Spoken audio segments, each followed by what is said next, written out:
நாளைய தீர்ப்பு நாயகனின் கடைசி படத்திற்கு நாளை தீர்ப்பு வரக்கூடிய நிலையில் ஜனநாயகன் படம் அதிகாரப்பூர்வமாக ஒத்திவைக்கப்படுவதாக தயாரிப்பு நிறுவனம் தரப்பில் தெரிவிக்கப்பட்டிருக்கிறது.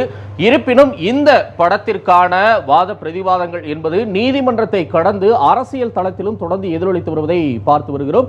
நேற்று பிற்பகலில் இருந்தே நீதிபதி வெர்சஸ் தணிக்கை வாரியம் என்ற அளவில் வாத பிரதிவாதங்கள் பரபரப்பான கருத்துக்கள் முன்வைக்கப்பட்டிருந்த நிலையில் தணிக்கை வாரியத்திற்கு எத்தகைய அதிகாரம் இருக்கிறது, சட்டம் எவ்வாறான அதிகாரத்தை அவர்களுக்கு வழங்கி இருக்கிறது என்ற கருத்தை அவர்கள் தொடர்ச்சியாக முன்வைத்திருந்தனர். பட தயாரிப்பு நிறுவனம் தரப்பில் இருந்து எப்படி இந்த படத்தை நாங்கள் அணுகி இருக்கிறோம், விதிமுறைகளுக்கு உட்பட்டே நாங்கள் தணிக்கை வாரியத்திற்கு உண்டான அனைத்து நடைமுறைகளையும் மேற்கொண்டுள்ளோம் என்று தெரிவித்த நிலையில் நீதிபதி 9ஆம் தேதி தீர்ப்பு வழங்கப்படுவதாக அறிவித்திருக்கிறார். 9ஆம் தேதி ஜனநாயகன் படம் வெளியாகும் என்று தொடர்ச்சியான பல விளம்பரங்கள் ப்ரமோஷன்கள் மேற்கொள்ளப்பட்டு வந்த நிலையில் இவ்வாறான தீர்ப்பு வந்திருக்கிறது. இந்த தீர்ப்பு என்பதை கடந்து அரசியல் களத்தில் குறிப்பாக காங்கிரஸ் கட்சியினுடைய முக்கிய நிர்வாகிகள் ஜனநாயகன் படத்திற்கு ஆதரவு குரல் எழுப்பி வருவதை நாம் பார்த்து வருகிறோம். நடிகர் விஜய் தமிழக வெற்றிக் கழகத்தை தொடங்கி இருக்கிறார், அதனுடைய தலைவராக செயல்பட்டுக் கொண்டிருக்கிறார். சட்டமன்ற தேர்தல் களத்தில் திமுகவுக்கும் எங்களுக்கும் இடையிலேதான் போட்டி. அரசியல் எதிரி திமுக, கொள்கை எதிரி பாஜக என்று வரித்துக் கொண்டு அரசியல் களத்தில் இறங்கி இருக்கக்கூடிய நிலையில் தனது கடைசி படத்திற்கு எழுந்துள்ள இந்த சிக்கல் குறித்து விஜயோ அவர் தரப்போ இன்னும் வாய் திறக்கவில்லை. ஆனால் காங்கிரஸ் கட்சியில் இருந்து கடுமையான எதிர்ப்புக்குள் வருவதை நாம் எந்த வகையில் புரிந்து கொள்ள வேண்டும் என்ற ஒரு கேள்வி அரசியல் வட்டாரத்தில் எழுந்திருக்கிறது.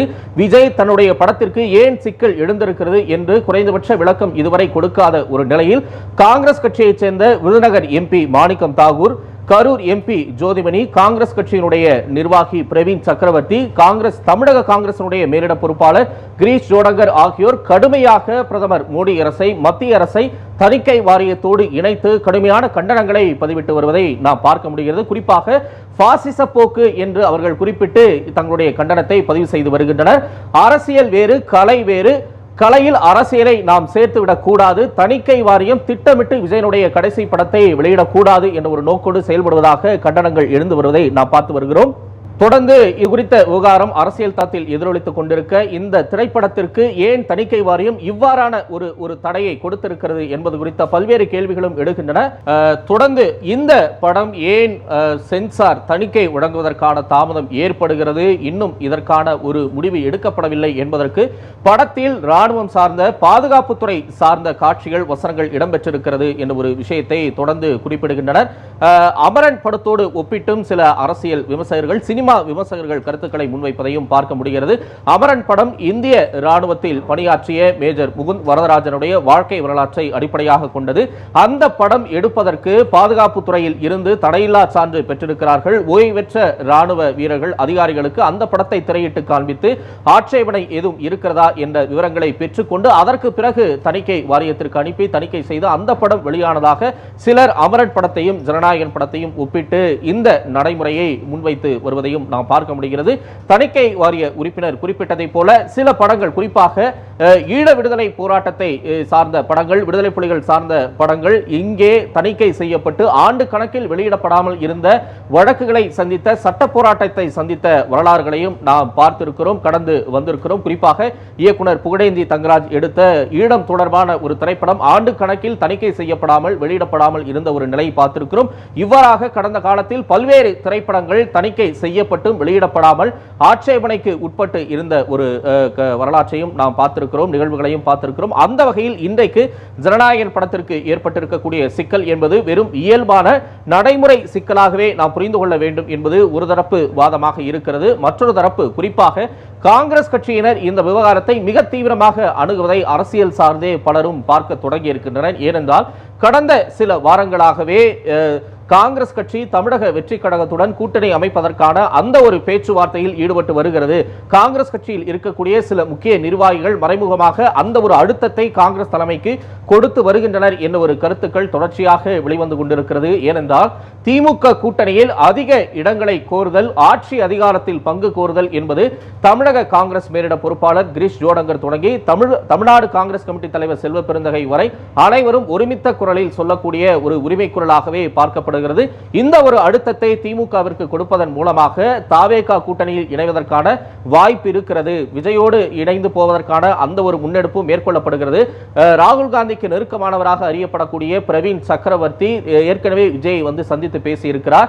எப்போது வேண்டுமானாலும் ராகுல் விஜய் சந்திப்பு நிகழலாம். குறிப்பாக கரூர் அந்த ஒரு கொடூர சம்பவம் நடைபெற்றதற்கு பிறகு ராகுல் காந்தி விஜய்க்கு நேரடியாக தொலைபேசியில் அழைத்து விவரங்களை கேட்டறிந்தால் ஆறுதல் கூறினார் என்ற ஒரு செய்தியும் உறுதிப்படுத்தப்பட்ட ஒரு செய்தியாக இருக்கிறது. எனவே இவ்வாறான ஒரு அரசியல் கணக்குகள், அரசியல் வரைபடங்கள் கூட்டணியை மாற்றுவதற்கான வாய்ப்பு இருக்கிறதா என்று தொடர்ச்சியாக வாதங்கள் எழுந்து வரக்கூடிய சூழலில் இந்த திரைப்படத்திற்கு மிக கடுமையான ஒரு எதிர்ப்பை மத்திய அரசுக்கு தெரிவித்துவிட்டு விஜய்க்கு மிக தீவிரமான ஒரு ஆதரவை காங்கிரஸ் கட்சியினர் வழங்கி வருவதை பார்க்க முடிகிறது. விஜயே இன்னும் எழுப்பாத ஒரு குரலை காங்கிரஸ் கட்சி இவ்வளவு தீவிரமாக ஏன் எழுப்பி வருகிறது என்ற ஒரு கருத்தை பலரும் கேட்க தொடங்கி இருக்கின்றனர். குறிப்பாக பிரதமர் நரேந்திர மோடியை குறிப்பிட்டு உங்களுடைய 56 இன்ச் வீரத்தை அரசியல்வாதி விஜயிடம் காட்டி நிரூபியுங்கள், நடிகர் விஜயிடம் காட்ட வேண்டாம், அரசியலோடு கலையை ஒப்பிட்டு விஜயை முடக்குவதற்கான ஒரு வேலையை செய்ய வேண்டாம், தமிழ்நாட்டில் உங்கள் அரசியல் எப்போதும் எடுபடாது என்று கிரீஷ் ஜோடங்கள் பிரதமர் நரேந்திர மோடியை குறிப்பிட்டு இவ்வாறான கருத்தை பேசி வருவதை நாம் பார்க்க முடிகிறது. ஒட்டுமொத்தமாக ஜனநாயகன் மீதான எதிர்பார்ப்பு என்பது விஜயனுடைய கடைசி படம் என்பதை கடந்து அரசியல் ரீதியாக என்ன தாக்கத்தை ஏற்படுத்த போகிறது, இன்னும் 3 மாதங்களில் தமிழ்நாடு சட்டமன்ற தேர்தலை எதிர்நோக்கி இருக்கக்கூடிய ஒரு சூழலில் இவ்வாறான ஒரு அழுத்தம், ஒரு அரசியல் நகர்வு மேற்கொள்ளப்படுகிறதா என்ற ஒரு சந்தேகத்தையும் பலருக்கு எழுப்பி இருப்பதை நாம் பார்க்க முடிகிறது. காங்கிரஸ் கட்சியினுடைய விஜயின் ஆதரவு நிலைப்பாட்டை எந்த வகையில் புரிந்து கொள்ள வேண்டும் என்ற ஒரு கேள்வி எழுந்திருக்கிறது. ஒருபுறம் விஜய்க்கான கடைசி படம், இது ஒரு தெலுங்கு ரீமேக் படம், பாலையா நடித்த பகவன் கேசரி படத்தினுடைய ரீமேக் என்று கலை ரீதியிலான பல்வேறு விமர்சனங்கள் வரக்கூடியது.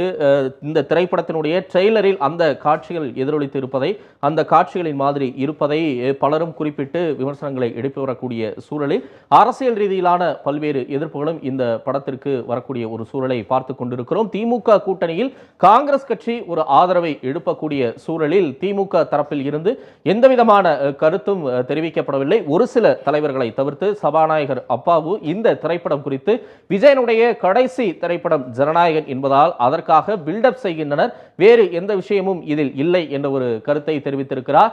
கூட்டணியில் இருக்கக்கூடிய மதிமுக பொதுச் செயலாளர் வைகோ தன்னுடைய நடைபயணத்தின் போதும் கூட இந்த திரைப்பட வெளியீட்டிற்கு, ஜனநாயகன் திரைப்பட வெளியீட்டிற்கும் திமுகவிற்கும் எள்ளளவும் சம்பந்தம் இல்லை என்ற ஒரு கருத்தை தள்ளி நின்று பார்க்கக்கூடிய அந்த ஒரு விஷயத்தை நாம் பார்க்கிறோம்.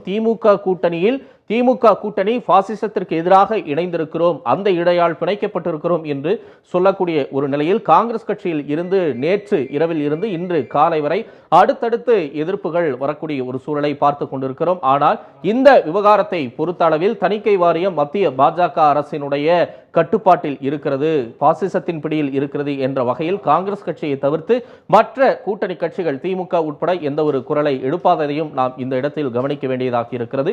மேலும் சில நாட்களுக்கு முன்பாக கூட ஜனநாயகன் வெர்சஸ் பராசக்தி என்ற ஒரு போட்டியை உருவாக்குவதற்கான ஒரு பிம்பம் என்பது அரசியல் தளத்திலும் எதிரொலித்திருப்பதை நாம் பார்க்க முடிந்தது. தொடர்ச்சியாக ட்ரெய்லருடைய எண்ணிக்கையை குறிப்பிட்டும் இவ்வாறாக பராசக்தியினுடைய ட்ரெய்லர் வியூஸ் என்பது ஜனநாயகன் ட்ரெய்லர் வியூஸை விட அதிகமாக இருக்கிறது, விஜயனுடைய கடைசி படத்திற்கு இவ்வளவுதான் ஆதரவு இருக்கிறது என்ற வகையில் சமூக வலைதளங்களில் பலரும் எழுதி வந்ததையும் நாம் பார்த்து வருகிறோம். இவ்வாறாக தொடர்ச்சியாக ஜனநாயகன் படத்தை சுற்றி எழக்கூடிய செய்திகள், சிக்கல்களையும் நாம் பார்த்து வருகிறோம். இந்த நிலையில் காங்கிரஸ் கட்சியினுடைய எம்பிக்கள், மேலிட பொறுப்பாளர்கள் தங்களுடைய ஆதரவை தெரிவித்து வருவதை பார்க்கிறோம். இந்த விவகாரத்தை பொறுத்தளவில் காங்கிரஸ் கட்சியினுடைய சில முக்கிய தலைவர்கள், டெல்லியில் இருக்கக்கூடிய தலைவர்கள் விஜயனுடைய செல்வாக்கை நாம் பயன்படுத்திக் கொள்ள வேண்டும். 1967க்கு பிறகு தமிழ்நாட்டில் தற்போது வரை திராவிட கட்சிகளின் ஆட்சிதான் தொடர்ந்து நீடித்து வருகிறது. 1967இல் காங்கிரஸ் கட்சி அரியணையில் இருந்து அகற்றப்பட்டது. இந்தி திணிப்பு எதிர்ப்பு போராட்டம் ஒரு காரணம், அப்போது இருந்த அரிசி பஞ்சம் ஒரு காரணம் என்பது உள்ளிட்ட பல்வேறு விதமான விவகாரங்கள் முன்வைக்கப்பட்ட நிலையில் அப்போது அரியணையில் இருந்து இறக்கப்பட்ட காங்கிரஸ் கட்சி, தேசிய கட்சிகள் எந்த கட்சியானாலும் இதுவரை தமிழகத்தில் ஆட்சி பீடத்தில் அமர முடியாத ஒரு நிலை என்பது உருவாகி இருக்கிறது. மீண்டும் பழைய நிலைக்கு நாம் செல்ல வேண்டும், காங்கிரஸ் கட்சி அதிக இடங்களை வெல்ல வேண்டும், ஆட்சி அதிகாரத்தில் பங்கு பெற வேண்டும், நாம் தமிழகத்தில் ஒரு ஆட்சி கட்சியாக மலர வேண்டும் என்ற ஒரு எதிர்பார்ப்பை டெல்லி வட்டாரத்தில் அவர்கள் அழுத்தம் கொடுத்து வருவதாக நாம் பார்த்து வருகிறோம்.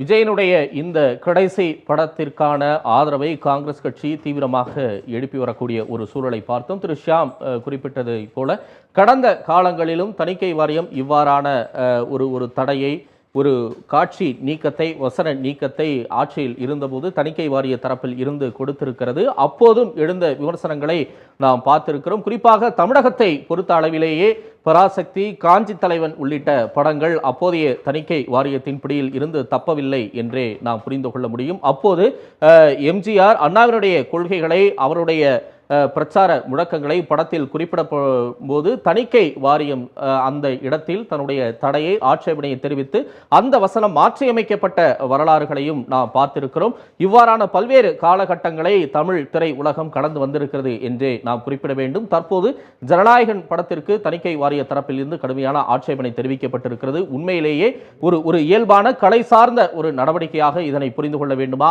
அரசியல் ரீதியிலான ஒரு முடக்கமா என்ற கேள்வி தொடர்ச்சியாக நீண்டு கொண்டு வருகிறது. நாளை தீர்ப்பு வரக்கூடிய ஒரு சூழலில் அந்த தீர்ப்பில் இருந்து நமக்கு ஒரு தெளிவு கிடைப்பதற்கான ஒரு வாய்ப்பு இருக்கிறது என்றே நாம் புரிந்து கொள்ள முடியும். கூடுதல் விஷயமாக பராசக்தி திரைப்படத்திற்கும் இன்னும் தணிக்கை சான்றிதழ் என்பது இறுதியாக வழங்கப்படவில்லை என்பதும் குறிப்பிடத்தக்கது. பராசக்தி படத்தினுடைய கதை, அதனுடைய போக்கு என்பதை பார்த்தால் இந்தி திணிப்பு எதிர்ப்பு போராட்டத்தை முன்வைத்து வரக்கூடிய ஒரு சூழலாக பார்க்கப்படுகிறது.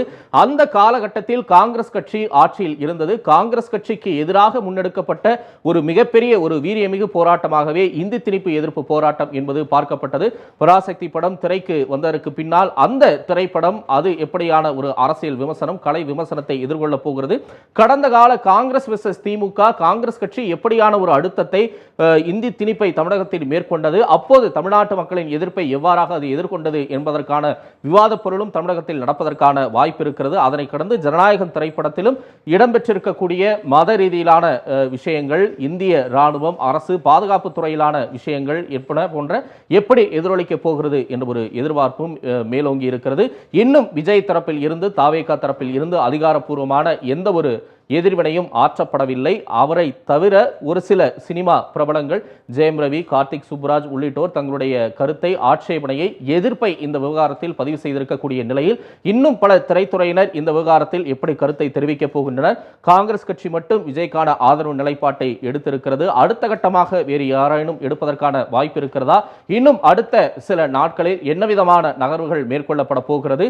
அனைத்து அரசியல் கட்சி தலைவர்களும் தை பிறந்தால் வழி பிறக்கும் என்ற ஒரு கருத்தை தொடர்ச்சியாக முன்வைத்து வரக்கூடியதை பார்க்கிறோம். சற்று முன்னர் வரை ஓ பன்னீர்செல்வம் வரைக்கும் அந்த விஷயத்தை முன்வைத்து வருகின்றனர். தை பிறப்பதற்கு இன்னும் சில நாட்கள் இருக்கிறது. அதற்கு பிறகு இந்த சினிமா விமர்சனங்களை கடந்து அரசியல் களத்தில் என்ன மாதிரியான வழி ஏற்பட போகிறது என்பதை பொறுத்திருந்து பார்க்கலாம்.